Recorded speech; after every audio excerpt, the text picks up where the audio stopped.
Okay, we'll go ahead and get started. Thank you all for joining us this afternoon. My name is Mike Bittner. I'm a quality improvement advisor with Superior Health. I'll be joined today by Tony Kettner and Penny Clary. Today we're going to be talking about active shooter emergency preparedness planning, specifically for nursing homes.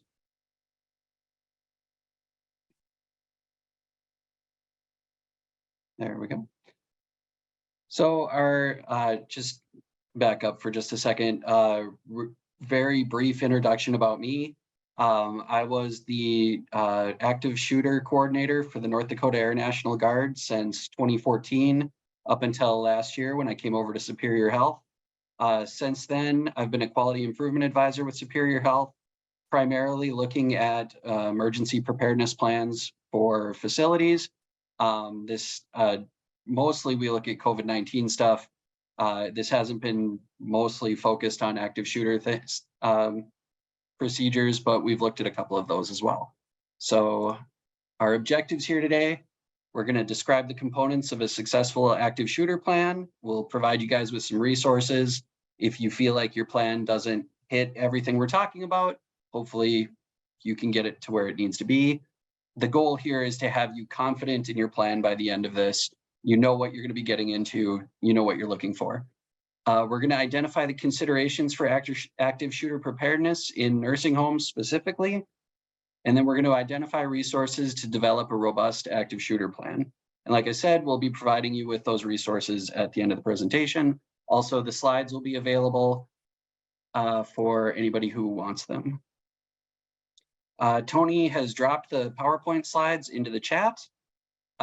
So feel free to go ahead and download those. Also, if you have any questions, feel free to drop them in the chat. Tony or Penny will let me know and we'll try to answer them right away. Otherwise, we will have time at the end for any questions you guys have. Otherwise, also, we'll provide our email address. Please hit me up at any point if you have any questions or if you want us to look anything over, anything like that to help you guys out. So like I said, I've been doing this since about 2014 when I was with the Air National Guard.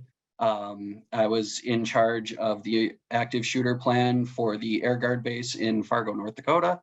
There was like a 6-week school I had to do for that.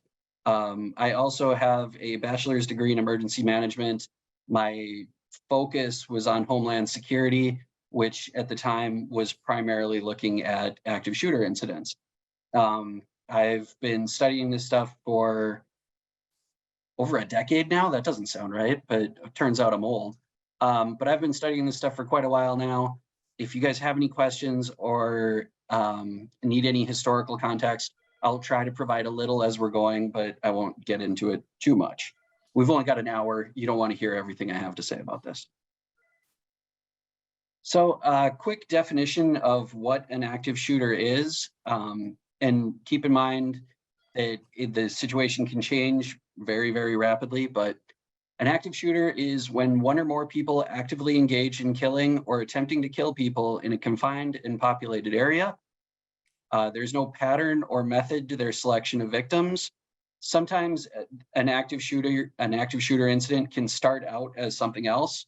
Someone goes to their place of employment because they are specifically targeting their boss. They're specifically targeting their spouse. They're specifically targeting someone. And then it escalates from there. They just start picking targets of opportunity. These situations are unpredictable and evolve quickly. An active shooter incident can start as an active shooter incident. It can turn into a hostage situation. It can start as a hostage situation, turn into an active shooter incident. It can start as a bank robbery. They run into the wrong building and it turns into an active shooter. There's no set pattern to it. It can be a wide variety of things. The typical, quote unquote, typical active shooter incident is if you think of something like Columbine. Somebody has a specific target in mind. They go to that building and then they start picking, they're not picking specific targets. They're just shooting whoever they happen to see at that point. Incorporating an active shooter incident plan must now be part of every healthcare facility's agenda and emergency management plan. The auditors are looking for this now. If you feel like your facility doesn't address it as well as they should, that's why we're here. We'll provide some resources at the end for you. So I give this presentation quite a bit, or I used to for the Air Guard. I used to have a slide in here about recent active shooter incidents. The reason I took it out was because I couldn't keep up with active shooter incidents. Just to demonstrate my point, I'm from Fargo, North Dakota, which is a pretty small town. To put it into Wisconsin context, it's larger than La Crosse, but smaller than Madison. So like right in between there. There was an incident where police responded to a car crash. While the police and fire department were at the car crash, an individual pulled up, pulled a bunch of guns out of his trunk, and opened fire on the police. Killed one officer, injured two of them, injured a civilian, and then the shooter was taken out. All evidence suggests that the shooter was on his way to the street fair, which was going on. He was maybe a mile away. He just saw another target and decided to start shooting. That happened less than 2 weeks ago. So these incidents keep happening. They happen all the time. If you are in a smaller area or a smaller town, a smaller city, they can still happen where you are. I feel like I don't need to belabor this point. We all understand that these are happening more and more frequently, and we need to prepare for them. Specifically looking at hospitals, which the reason I chose hospitals is it's the easiest way to equate it to nursing home facilities. I haven't found any studies on nursing homes specifically, so I equated it to hospitals. From the year 2000 to 2011, there were 154 hospital-related shootings. Multiple people can be shot in a few minutes. Most active shooter events are pre-planned. The shooter has a specific target in mind, a specific building in mind. They go to that building and then they just start opening fire. At least 2/3 of active shooter incidents are already over by the time law enforcement arrives. Typically what happens is the shooter will turn their weapon on themselves when confronted or when they think they're going to be confronted by law enforcement. Their goal is not to get into a firefight. Their goal is to inflict as much pain and terror as they can. Active shooter events on average are over within 19 minutes for a variety of gun jams, person runs out of bullets, law enforcement arrives. So these events are quick, they come out of nowhere, and they can be incredibly devastating. Some of the characteristics of an active shooter. Typically, the shooter may hold a grudge or have been terminated or treated harshly in the workplace. They have some sort of institutional grudge that they're holding against a place. When a shooting incident occurs in a healthcare facility, it can be spontaneous or it can be something that was pre-planned.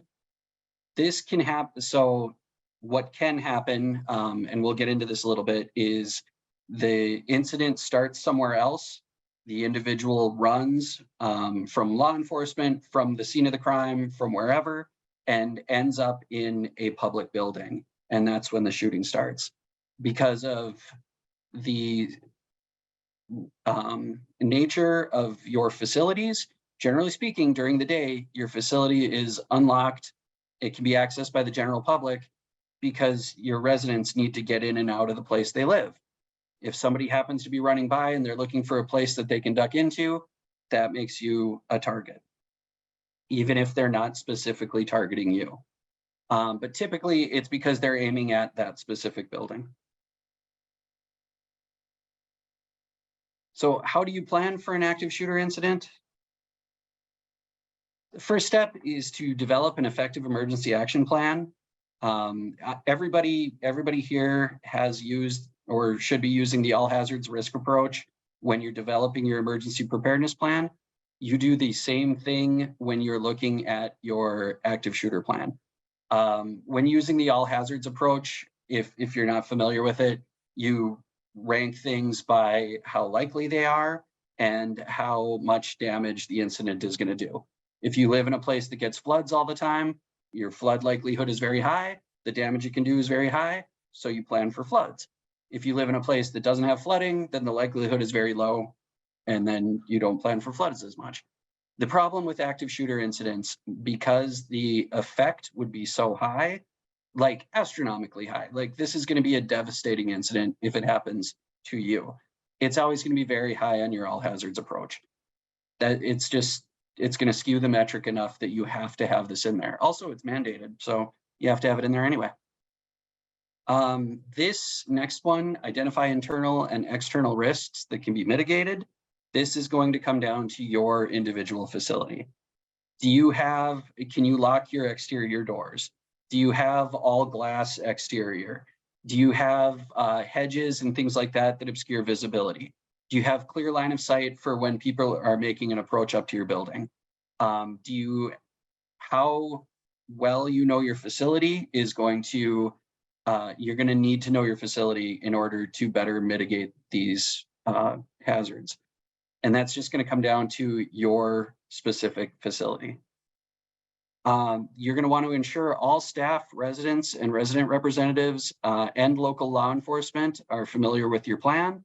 You can have the best plan in the world. If nobody knows about it, it's meaningless. The staff is important. They need to know what to do in the event of an incident, but your residents also need to be familiar with this. Because of the nature of the facilities, evacuation might be very difficult for some residents. So having an ability to lock their rooms, having the ability to hide in place, something like that is going to be key. But they need to know what the signal is in order for them to do that thing. Local law enforcement, this should be a part of your emergency management plan anyway.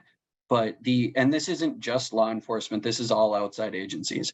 And in the event of an active shooter, everybody is coming.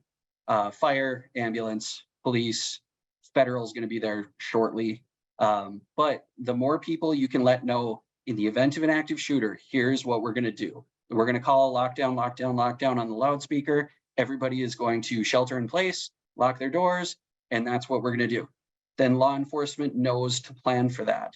Also, and this is depending on availability, depending on what size of a place you live, you don't want the first time law enforcement enters your facility to be during an active shooter incident. They should be familiar, at least have done a walkthrough, at least be vaguely familiar with the layout of your facility, because this is going to be a highly stressful incident. You want them to be as familiar with it as feasibly possible. And this is all if you can get them in there to take a tour, just ask them. They'll come in, they'll check it out. They do this stuff all the time. And it'll give them a better idea of the unique difficulties that your facilities face. Like, we can't just evacuate everybody, or we can't evacuate everybody that quickly, things like that.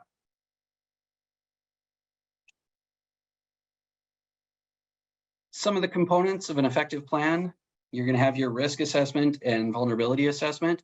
The all hazards approach looks at all hazards. It's easier, or it's more effective than trying to plan for every specific incident, because you can't. And the stuff that's going to do the incidents that are going to do the most damage are the ones that you never saw coming. So with the all hazards approach, you try to decrease your vulnerability and address specific risks, and then rank them by likelihood. With the active shooter plan, you can look at where specifically your facility is the most vulnerable, what your access points are, what you're going to do if somebody makes it inside of the building, how many of your people have keys, who all can lock the facility from the outside, who all can lock the facility from the inside, how many people are able to shelter in place. And it's all going to just depend on your facility.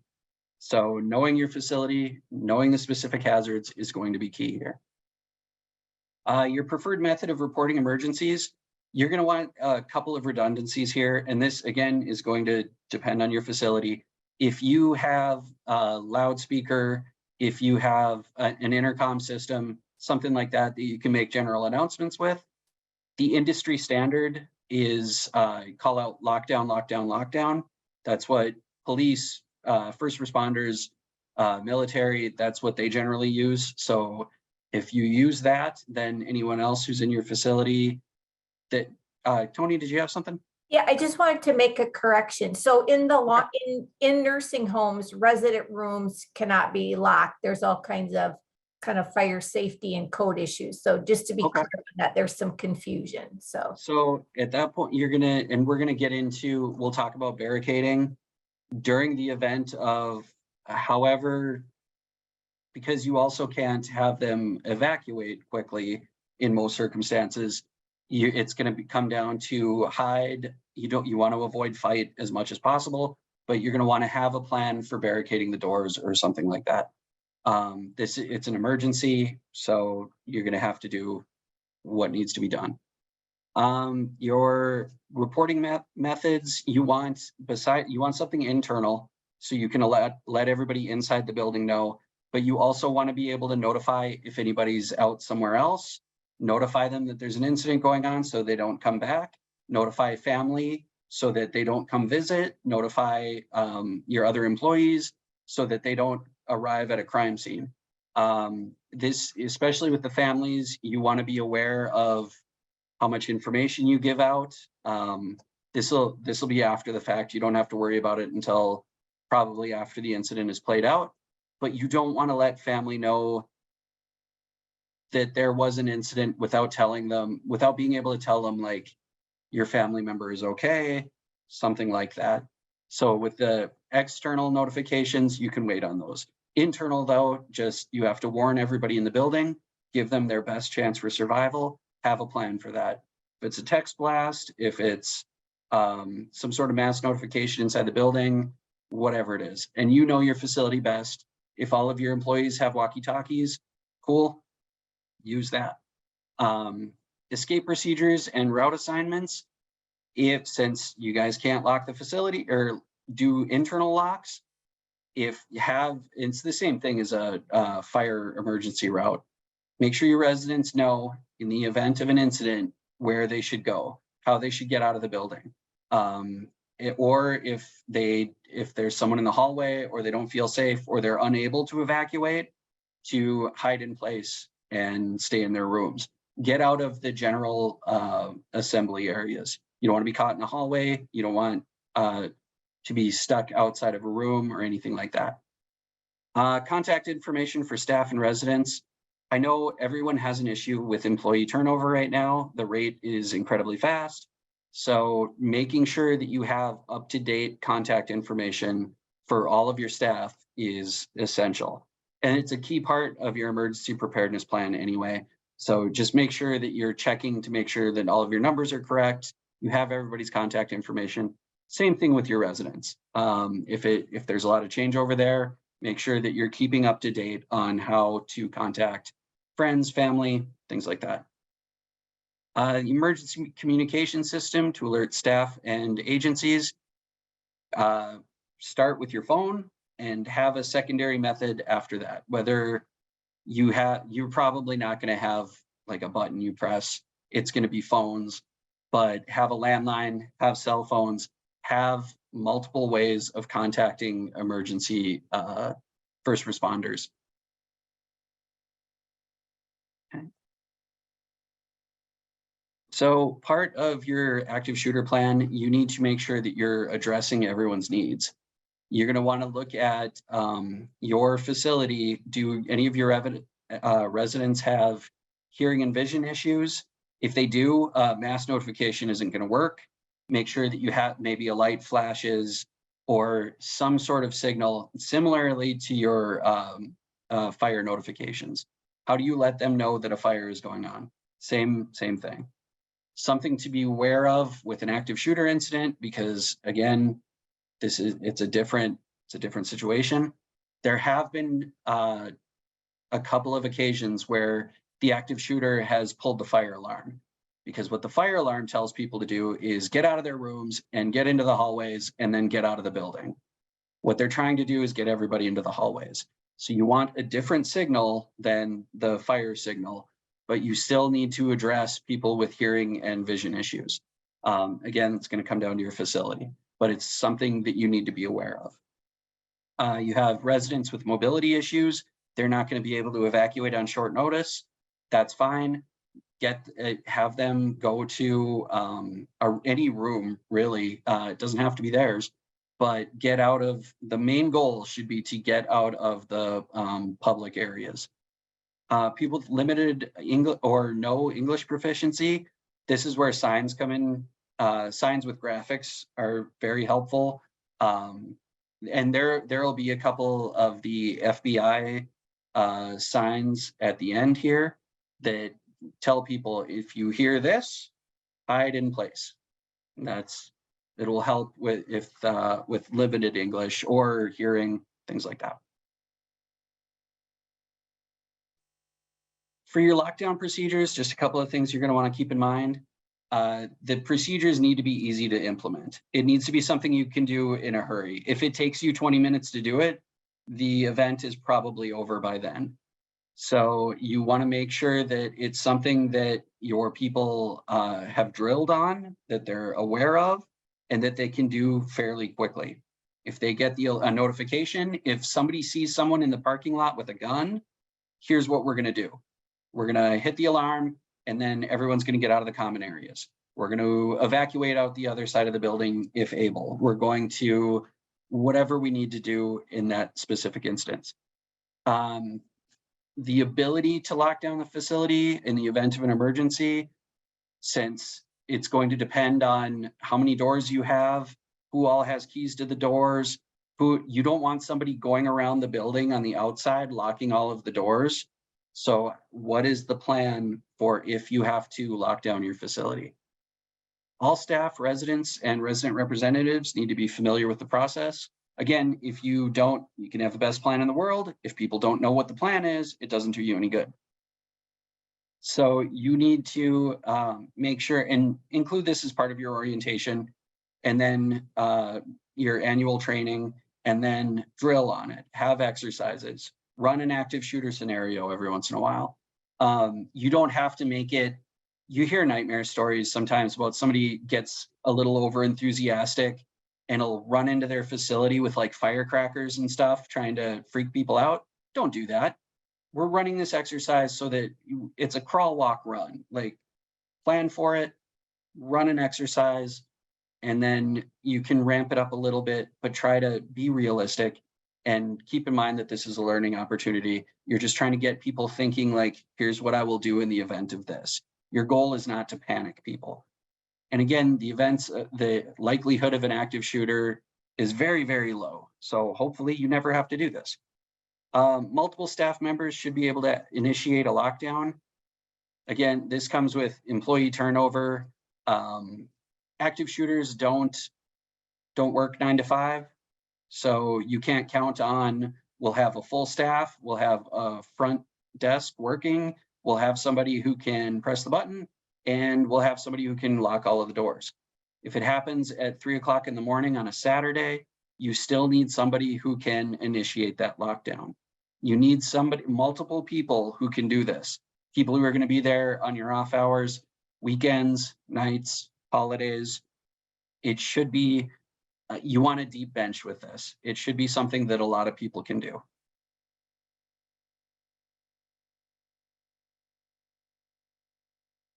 Awareness, you want to ensure all staff and residents are aware of the active shooter plan, especially with your residents. It's going to be something that is going to become more and more important as this continues to trend upwards. You're going to want your staff or your residents to be aware that the possibility exists. And if something should happen, here's what they need to do. Your staff has their own responsibilities, but the more responsibility that your residents can take, the more ownership of this they have, the more effective it's going to be. You can't count on the staff being able to evacuate everybody. You need to conduct annual training. This is a very perishable skill. It's very similar to a fire drill. If you don't do it every once in a while, you forget it really quickly. people have other things on their mind. There's no reason to focus on this, so you lose it quickly. So make sure that you're conducting annual training. Make sure that your annual training involves outside agencies, police, fire, ambulance. At least get a representative to come in and talk about what they're going to do. We'll talk about the police response in a little bit here. And then you need to review and update your plan annually as needed. This is the same with all of your emergency management planning. Make sure you go through it annually, take out any names of people who no longer work there, update all of your contact information, make sure all of the things you were counting on are still things that you can count on. Some of the training considerations. Training to prepare for an active shooter event. You want to train employees to react quickly and appropriately in an active shooter situation. Quickly is essential here. You want them, again, these situations are usually over within a matter of minutes. You want your employees to be able to react quickly and decisively. Train employees to decide rapidly what the safest course of action is based on the scenario that's unfolding. If you see someone in the parking lot who has a gun, you don't want to evacuate out that direction, but if you can get people evacuating out the other side into a safer area. And when I say evacuation, there are two parts to it. How are we going to get out of the building and where are we going to go? If you have a facility across the street or something like that, cool, go there. If you're out in the middle of nowhere, you don't want to evacuate out into the open, but then it's more of a shelter in place kind of consideration. This is all going to come down to your specific facility. But you want to train your employees so that they understand those unique considerations, so they have a better idea of what to do. In the event of a real incident, it's going to be chaotic, it's going to be unplanned, but the more you train on this, the more they'll be able to rely on that training and have kind of an idea of what to do. You want to train employees, we already covered that one. These situations evolve quickly, so make sure your staff understands that they're going to have to make some assumptions here, and they're going to just have to do the best they can with the information they have. It's going to be a terrible situation no matter what. Some of the things your training should include, you want to be able to identify the sound of gunfire, which is, I assume, what the firecrackers were for, but this is something to go over with your employees. The responding quickly, it's referred to run, hide, fight. You'll see this on all of the posters. This is the easiest thing to remember in the event of an active shooter incident. Run if you can. Run is the best. The bad guy is here, you want to be somewhere else. However, because of the nature of your facilities, you might have residents who can't run. You might have employees who can't run. At that point, or maybe the active shooter is outside of the building. Run isn't feasible because you would be running in his direction. So the next option is hide. This is where, like Tony said, you guys can't lock the individual rooms. They're going to have to hide in their room. The goal of the active shooter isn't to find specific people. He is trying to shoot the most people he can with the time he has. He's not going to be going room to room, hopefully. Again, this is all, he might, but hopefully that doesn't happen. So that's where hide comes in. Hide is second best scenario. This is, if you have to, this is what you're doing. And then if it comes down to it and you absolutely must, and all other options have failed, that's where fight comes in. You have to be aware of the idea that at some point it might come down to him or you, in which case, grab the nearest object you can lift, the hardest, heaviest object you can pick up, stand behind the door, and wait for him to come in there. If he's going room to room, you're going to have to do what you have to do. Schools have started teaching throwing backpacks at them, things like that. It's in an office, it's usually computer monitors, something like that. It's going to depend on what you have on hand. It's going to depend on how confident you feel in your ability, but you have to decide right then and there that you are willing to do violence in order to make it through this scenario. And this is something you can train on, you can talk to people about. You're just raising awareness and trying to get them to be willing to accept that mindset.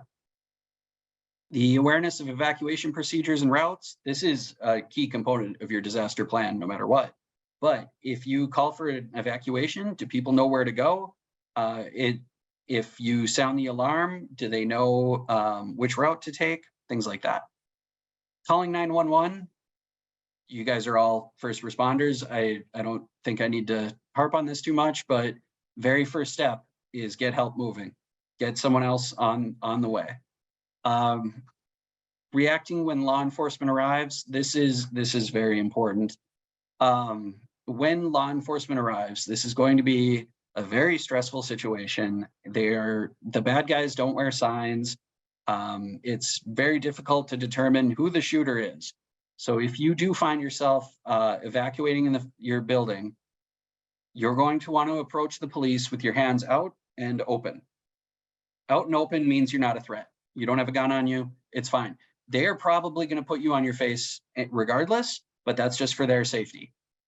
The whole goal here is for you to not get engaged by law enforcement. When they arrive, if you are still inside of the building, you want to give them directions to where the shooter is.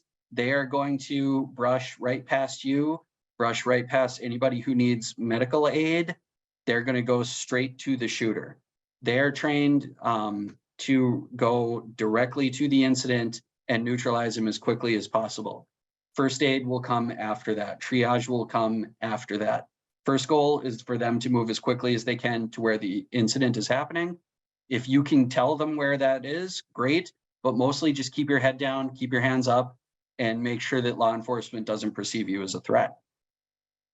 Adopting a survival mindset. This is what I was talking about in under fight. You need to be aware that you might not know exactly what is happening, but you need to decide that you're going to survive it, whatever it is. You're going to get out of the building, or you're going to hide where you're going to hide, or if he comes into the room you're in, you're going to fight him. Involving external community organizations in training activities, the more in-depth, the more people you can get involved with your training, the more effective it will be. This is where you find out, like, okay, we plan for police will be here within a matter of minutes. And the police are like, our response time is 5 to 7 minutes. Okay, so we need to plan for that 5 to 7 minutes. It's different than what we thought it was. If you're like, paramedics will arrive on scene first. Paramedics are like, we won't go in until law enforcement goes in first. Okay, we know to plan for that. Same with fire, same with all of your outside agencies. If you have a facility nearby, that's where you plan on evacuating to, they need to know that before you do that. So get them involved in your training. Talk to people. Police, fire, ambulance, they like engaging with the community. They will usually be more than happy to come in and walk through your facility, or come in during your training day and go over what their response is going to look like with you, things like that. If you know that your local or your county, state emergency manager is doing a large scale exercise in your area, ask if you can get involved. See if we can provide basic medical resources if we have to, and here's what's going to happen if we're affected. Try to get as many people involved as you can. All right, so under run, make sure that, and this is the run, hide, fight mentality. You will see this on a lot of active shooter signs. If it comes down to run, you want to have an escape plan in mind. For your residents, you're going to want to make sure that the escape plan is clearly marked. They know their building, they know which way to go, things like that. Leave the belongings behind, get out as quickly as possible. Help others if possible. This is the airplane air mask mentality. Get your mask on first and then help the person next to you. Make sure that you're not in any danger, because then you're just creating more opportunities for the shooter. Evacuate regardless of others. If nobody is like in your immediate vicinity for you to help, you need to get yourself out of there. That is your first responsibility. Prevent individuals from entering the facility.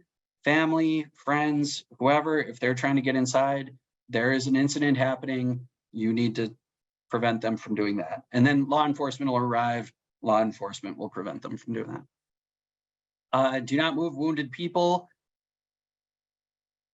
I know our first instinct is to provide medical aid. This is not the time for that. Most people in a situation like this, it's going to be traumatic injuries. They have some time. You need to get yourself out of there because the incident is still going on. Keep your hands visible. The last thing you want is to get engaged by law enforcement because you came running up at them in a panic.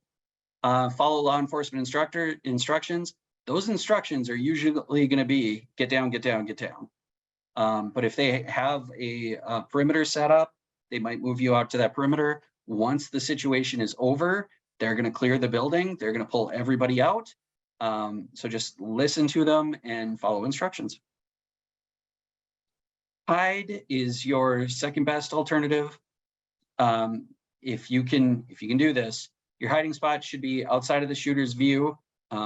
Provide protection if shots are fired. This is the difference between cover and concealment. Concealment means they can't see you. Cover means they can't see you or shoot you. It's the difference between like hiding behind a curtain and hiding behind a wall. No restriction options for movement. This means you don't want to, this is the horror movie mentality. You don't want to be the victim who runs up to the top floor when the killer gets into the house, because now you're on the top floor, you can't get out. You want to make sure that you have options. Pick a hiding spot. Like I've got a window over here. We're on the first floor. I can go out the window. Something. I've got a patio door. I've got whatever your facility has. Try to have your residents pick a hiding spot that works for them where they can still get out if they need to. Because again, hide is your second best option. If hiding works for a little while, but then you get the opportunity to run, you take it. You want to stay safe while hiding. If the shooter is nearby, you want to lock the door if possible. Exterior doors in your guys' case. Use items to create a barricade if you can get anything up against the door. His entire goal is speed, and the more you can slow him down, he's not going to spend time trying to get into one specific room. If he's got a whole row of rooms in front of him, he's just going to keep going until he finds one that's easier to open. Hide behind large items. Bigger the better. Something that you can hide behind, and also that's something that's going to stop a bullet. You want to silence your cell phone. Obviously, this is going to be a really loud situation. The interior shooting is incredibly loud. If you can shut off your phone, great, but he's probably not listening for your phone to vibrate. You want to remain quiet so that he doesn't know where you are.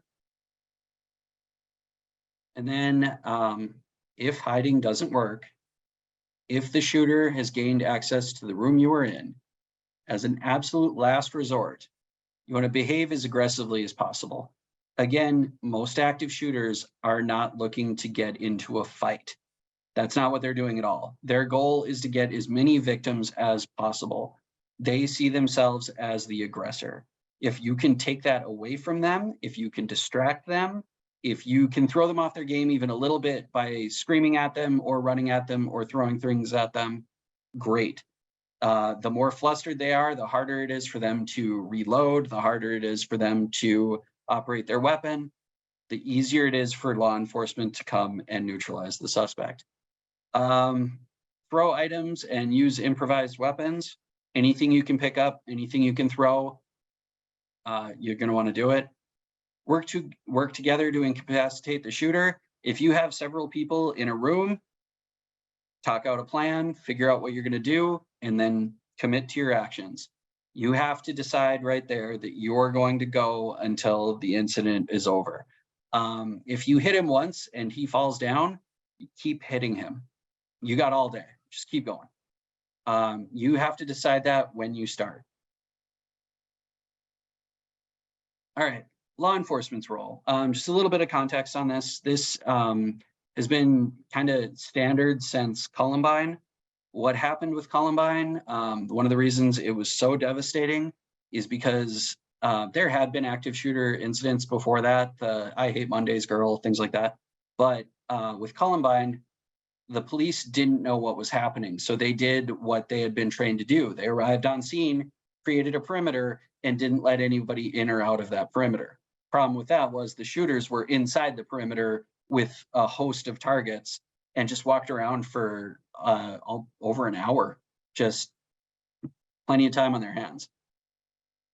Law enforcement has changed their tactics since then. It's no longer wait and see. It's been proven that the longer these situations go on, the more casualties there are. So now law enforcement's sole purpose is to stop the active shooter. Their goal is to stop the shooter. They're going to proceed to the area where the last shots were heard. It's going to be a chaotic situation, but they're going to try to find the guy as quickly as possible. Their first priority is to eliminate the target. They're going to step over victims. They're not going to provide any first aid or anything like that. They're going straight to the shooter. If you are the one contacting 911, you want to give just your location, location of the shooter, the number of shooters, a physical description if you have one, number and types of weapons, and the number of potential victims. This is all best case scenario. You might not know how many people have been hit so far. You might not know, maybe you don't know weapons that well and you can't identify them on site. Maybe you didn't actually see the shooter, you just heard somebody's out in the parking lot and they've got a gun. That's all you have. Well, you know the location of the shooter. He is in our parking lot. You don't want to assume the number of shooters. You don't want to give them information that you don't know. So try to focus on the stuff that you do know. The more information they have, the better law enforcement's response will be. But the main goal here is to get them there as quickly as possible. Responding to law enforcement officials, try to remain calm. And if the event is over, they're still going to be very hyped up on adrenaline. So try to keep that in mind. There's going to be a lot of shouting. They're going to pull you out of the building. Put down any items you might be holding. Again, you do not want to appear as a threat. You just, the less danger you represent, the better off you'll be. Avoid quick movements, avoid pointing, screaming, or yelling. Again, it just makes an emergency harder to deal with. And proceed in the direction for which officers are entering. They came from that door, you can go out that door. You know he's not out that way. Involve outside agencies in your training activities. Include the involvement of outside agencies, fire, EMS, fire department. Have them come tour your facility, offer recommendations to mitigate an active shooter event, and meet your staff and residents. Have law enforcement come in and talk to your guys about what they're going to do, what you should do, things like that. Some of the management responsibilities, if something does happen at your facility, you want to institute facility access controls, you need to have somebody who can lock the doors. The goal of your facility is to be a residence, but you still need to be able to lock that residence if you need to. You need to distribute critical items. Finding keys in the event of an emergency is difficult. Make sure that your on-duty staff has the keys, radios, whatever they use, has them with them. Assemble a crisis kits with medical supplies. This is more for, depending on how many people you have in your facility. If you have a lot of residents, something like this, the more aid you can provide after the fact, you'll help out the first responders. Activate your emergency notification system. Make sure that your emergency notification system isn't, oh, we'll have the front desk just call and put something out over the loudspeaker. What if the front desk isn't working because it's middle of the night? Be aware of things like that. Post removable floor plans near entrances and exits. The removable part of this became kind of standard. People don't want the active shooter to be able to get a hold of your floor plans. So you see the floor plan, take it with you. Be aware of workplace violence indicators. If you have a disgruntled employee, if you've started receiving threats, if you have a resident who's receiving threats, the best time to stop this kind of thing is before it happens. So make sure law enforcement is aware, make sure everybody who needs to be aware is. And that's just part of your risk assessment. Some of the post-activity shooter activity efforts. You want to follow up on your active shooter incident by managing the consequences. You are going to want to get information out to the public and to your family members as quickly as possible. Summarize lessons learned and improvement opportunities. The best time to work on your preparedness plan for any incident is after an incident has occurred. You've got real world lessons you learned. Here's how we're going to do better next time. And then managing the consequences. Determine who's missing or injured. Determine a method for notifying family members or resident representatives. Assess and support the psychological needs of staff and residents, especially after the fact. You're going to want to contact some sort of trauma counselor or bring somebody in to talk about these things. Reach out to your community agencies that may be able to provide assistance. There are going to be a lot of agencies getting involved after a real incident. And reach out to them, have them provide the help that they can provide. Don't try to do everything on your own. Identify and fill critical personnel or operational gaps, especially after an incident. If you find out, like, our DON was also acting as our administrator, we need somebody in both roles. That now is the time to address that. Determine how to handle public relations and communications to the public media. Have a designated public affairs individual. Know who is going to be speaking to the press, know who is going to be speaking to the families, and make sure that they're the only person doing that. Excuse me.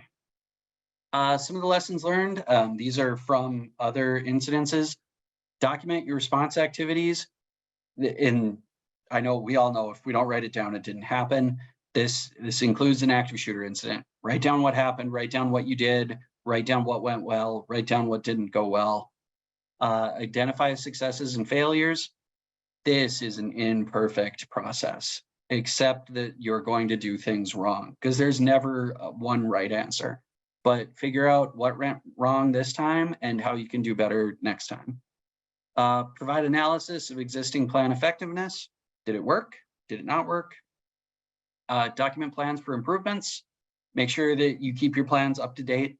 Communicate updates to staff, residents, families, and local agencies. If you make a change, you need to retrain on that plan. Share what was learned with other organizations in the community. You just had a traumatic event. You have learned lessons from that event.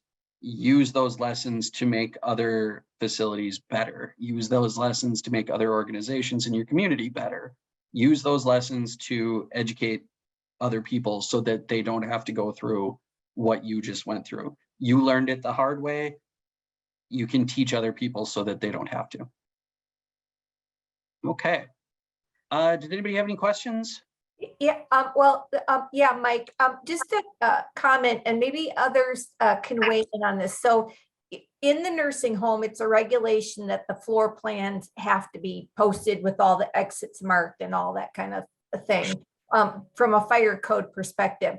So I don't know if in the event of an active shooter that it would be allowed to, like, take that out of wherever it is and right, go because with the it. person behind you isn't going to have it now. Well, correct. So so while it's important that people maybe have a way to get that information if there's something significant or serious going on. Probably there needs to be some thought given about how, is there another place that, or are those kept in other locations where we have extras that somebody could take, or what that's going to look like. And I don't know, does anyone in any of the nursing homes that are attending, have you thought about that? So Tony, I'll jump in on this one. So I run a facility for veterans, and I'm planning our active shooter drill as we go. We're doing a tabletop in September. Awesome. My thought on that, what you just brought up, I would rather ask for forgiveness from DQA and take the signs down and make sure that the staff have awareness of the exits and kind of run, then DQA come in and say, well, you didn't have these up during the event. Yeah. Right. I'd like to just comment. I'm an administrator of a nursing home, and our policy is pretty concise, and it's the run, hide, defend. Here is the thing. We're not locked. None of the rooms are locked. Right. If I have a nurse or CNA barricade a room, then they're locked in that room. We don't have 100 staff members on to lock themselves in with a resident or barricade. Right. The other thing is a lot of these, if the residents are in bed, they're 2 or 3 person transfers. Yeah. It's not a fast ordeal. If you're telling me that an event ends in 15, 20 minutes or so, well, you could take that long to get out 1 or 2 residents. Mm-hmm. Evacuation, what I worry about is we're out here more in the country. All there are is sitting targets outside my building. Mm-hmm. A kind of a moral decision has to be made. I'm not going to ask a 20-year-old pregnant girl to defend her life I can't do that for someone who has dementia and who has behaviors who may fight her to get out. Maybe he doesn't wondering. In some facilities that have nice neighborhoods where people are ambulatory, but if your facility is high acuity and evacuation, we have thought that this is the best thing. We won't make judgment on any CNA who has 5 kids at home that wants to run out of the building. If there's someone in the building walking around like a Columbine, just shooting the first people they see. So that's all every Linda, facility is different. Yes. Linda, can I jump in on that? So I was kind of thinking the same thing as the presentation was going on. So a thought that I had, and I don't know how your facility is laid out. Ours is the same. We're out in the middle of the county. There's cornfields. They'd be sitting ducks, like you said. Oh, that's what we are. We're in the middle of a cornfield. But so my facility, at least every unit, we're separated into different wings. Every unit, we have those double fire doors. Maybe check and see if those have a locking mechanism, because then you can lock down the entire unit and prevent that individual from getting on, unless they were to take a back hallway stairwell if you have it. Right. But I think the best thing for your situation, at least from what I'm hearing from you, same thing with my facility, is our plan would be somebody locks down once that shelter in place or code is called. Somebody locks that unit door, because then the members are protected and they can't get through those doors. And I mean, those doors are thick because they have to be fire rated. So they're thick and they'll withstand. They're fire doors, but I'm not exactly sure. But then I have to send somebody to lock them too. And who's going to want to do that? It depends on where the shoot. If he's outside, if we saw somebody out in the parking lot, that's easy to do. But if I worry about sending somebody, and every facility the logistics are different. Yeah. Fire doors, our fire doors can close automatically, but somebody would have to go and lock them. So, and that's the problem. And it still doesn't protect everybody. Then it doesn't, so. That's what our plan is, to lock those fire doors, because it at least gives staff and members time to get away. It's not going to be an end all be all. It's not going to save everyone, but it at least deters. And then we've also, because we've had a situation, it wasn't an active shooter, but it was a suspicious individual. We've installed locking mechanism for our front door, kind of like a bank button. that Yep. immediately locks all of our front doors. Oh, At well, the that, reception desk. yeah, that, I like these ideas and thank you. I will look into how easy it will be to lock fire doors. You know, yeah, but even so, our front offices, when you walk in, it's the front offices. So I do like the idea of someone trying to, but it's all glass. Do you know what I mean? You'd be sending somebody and you just don't know. Yeah. I'm just reading some of the comments too. You can't have them automatically due to the fact if a fire, those are kind of used for evacuations. Yeah, see, I do appreciate all the comments and the conversation. I think you just all bring up good points about, and kind of Mike talked about some of these, about all the kinds of things that you need to sort of work through and consider, and everybody's building is very, you know, it's Different. very different. And then I like the, Andrew made a comment, well, he's made a couple, so thank you, Andrew. He talked about how important rehearsing things are, because the more you rehearse, the more comfortable people are with the plan. And then he also says, I'm wondering whether neighboring facilities, and you decide what the range in, ought to consider collaborative active shooter planning, which to me sounds like a really grand idea, at least to the extent of anticipating evacuation options when there's the actual crisis, even if it's a temporary kind of solution. Yeah. Julie, you had a question? I do. I just have a statement. If anybody on the call or anyone you talk to is thinking about doing anything to fire doors or emergency evacuation routes, you better check with the fire marshal first. I'm just north of Detroit, Michigan, and that'll be an immediate jeopardy that then triggers a review of the administrator's licenses and so on and so forth. So you have to really think long and hard. I mean, And a fire doors are even much more set up. likely. Right. They're And even even the set fire up. doors, you may have locked out a resident from going to their room and left them vulnerable. Maybe they're on the wrong side of the fire doors.